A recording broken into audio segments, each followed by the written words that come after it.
E nós estamos de volta com esse Jornal da Amazônia especial do 1º de janeiro de 2016. Agora a gente vai falar um pouco com o Elson Ribeiro, que é cientista política, sociólogo, advogado, alguém que acompanha de perto como está o mundo, principalmente o mundo da política aqui no Brasil. Será que em 2016 a gente vai ter um pouquinho mais de tranquilidade nesse ano que começa hoje? Primeiramente, um feliz 2016 para vocês e para todos que nos assistem. Obrigado.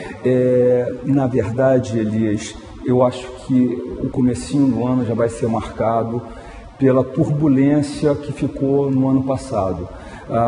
Você viu que o Supremo Tribunal Federal anulou algumas decisões anteriormente da Câmara dos Deputados e eu acredito que muito em breve vai estar borbulhando essa ideia de um novo impeachment e de regras para a presidente Dilma Rousseff.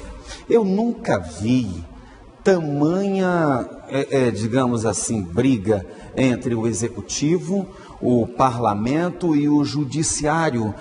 Como o Supremo veio para o centro de tantas discussões que antes ele não comparecia.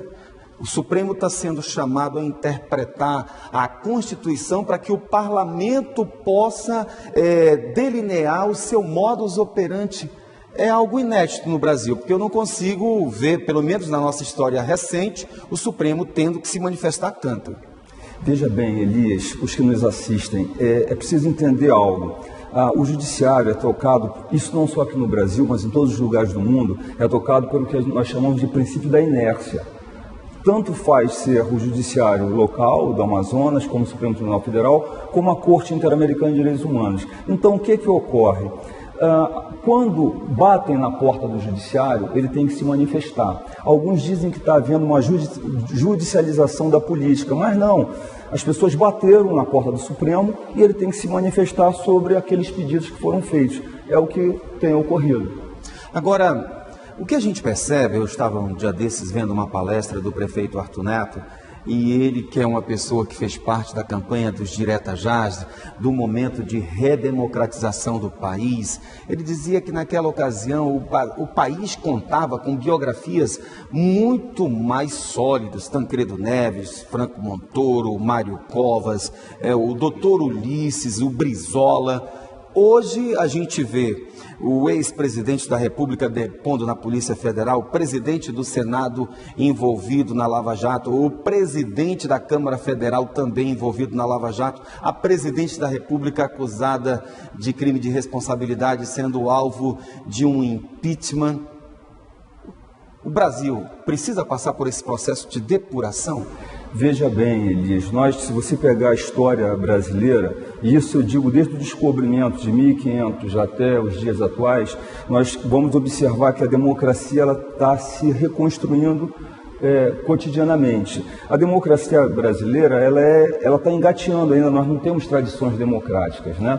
Eu, particularmente, acredito que quando o prefeito fala isso, ele está se referindo a lideranças. Eu sou meio descrente dessa democracia representativa que acaba traduzindo tradições que nem sempre são as mais alvissareiras. O que eu noto é que cada vez mais a população tem que ter consciência de que deve adotar a sua cidadania, participar ativamente da discussão. Eu acho que isso vai chegar a depurar um pouco esse panorama aí não tão alvissareiro que você se refere. Pois é, agora quando a gente olha para 2015 e se vislumbra com 2016, 2016 é um ano de urnas, é um ano de eleição, onde as pessoas vão ter que se manifestar para falar tanto das câmaras municipais quanto das prefeituras. O eleitor não está muito, digamos que, enjoado com a política e com os políticos? Mal-humorado, eu diria? Eu tenho a completa certeza disso, mas isso não é um fenômeno que ocorre apenas em Manaus, apenas no Amazonas, muito menos no Brasil, nem tampouco na América Latina. Isso é um fenômeno mundial. Se você for observar, se você for ver como é que se passam as eleições na Noruega, na Dinamarca, países de primeiríssimo mundo com IDH altíssimo, vocês vão observar que lá há um desgaste, o abstencionismo é imenso nesses lugares. Ou seja, esse modelo de democracia representativa que nós temos, ele está desgastado mundialmente. No ano passado, logo após assumir o mandato, a presidente Dilma resolveu propor uma reforma política. O que restou disso, Elias, telespectadores? Absolutamente nada. Você viu que as mudanças foram ínfimas e isso gera cada vez mais descrédito ao eleitor. Eu, particularmente, recomendo a todos que se interessem, que se intrometam nesses assuntos, porque dizem respeito diretamente à nossa vida.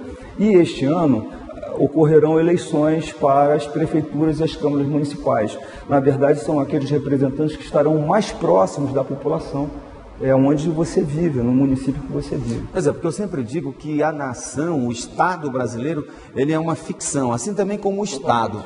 Todo mundo vive aonde? No município, não é verdade? Então, acompanhar o pulsar do município é prioritário para todos nós, porque é no município que tudo começa. Quando a gente fala de pacto federativo e a gente vê que a União abocanha a maior parte de tudo que é arrecadado, só que a União, a fonte arrecadadora dela, onde é, Elcio?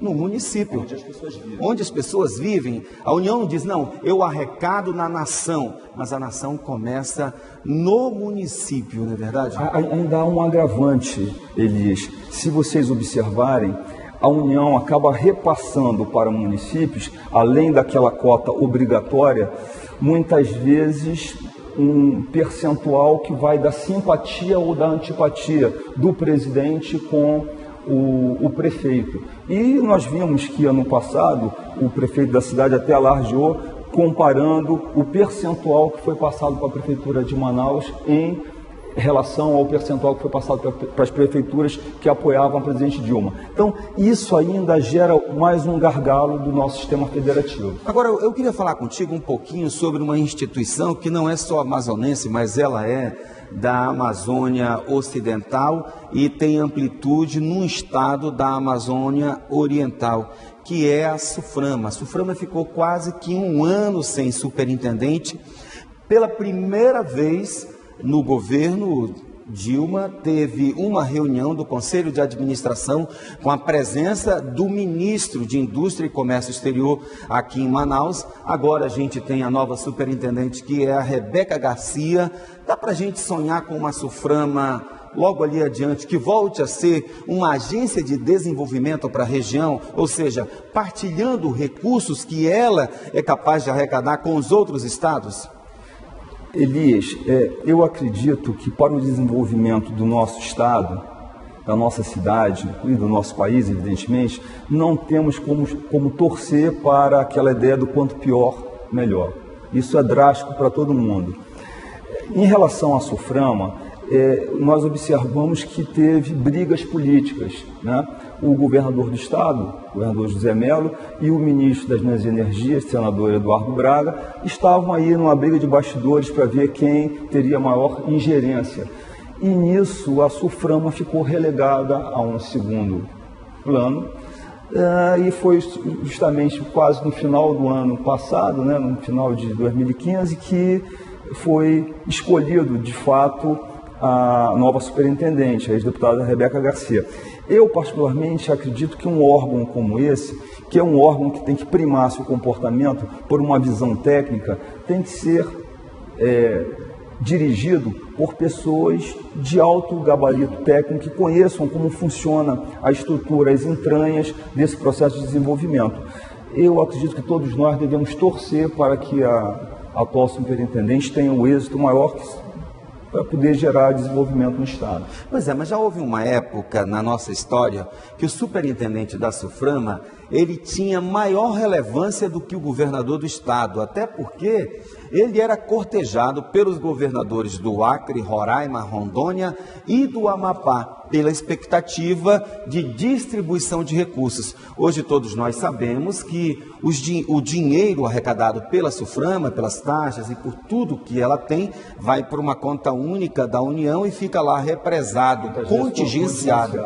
Você acredita que num futuro próximo essa lógica possa se inverter e a SUFRAMA voltar a ser essa agência? Eu, infelizmente, eu não aposto nisso, Elias. Eu acredito que cada vez mais haverá uma centralização de poder nas mãos da autoridade central, no caso, o presidente da República, isso vai gerar cada vez mais essa política de contingenciamento. Se vocês observarem, já tem alguns anos, eu diria mais de uma década, que essa política vem ganhando corpo, e eu acredito que não vai ser por agora que isso vai acabar não, infelizmente. Elcio Ribeiro, muito obrigado pela sua participação e contribuição nesse nosso primeiro jornal de 2016. Sempre uma satisfação estar com vocês aqui da Amazonsat. Um feliz 2016 para todos que nos assistem. A gente volta daqui a pouco ainda, tratando de assuntos que têm a ver com a nossa realidade. Até já.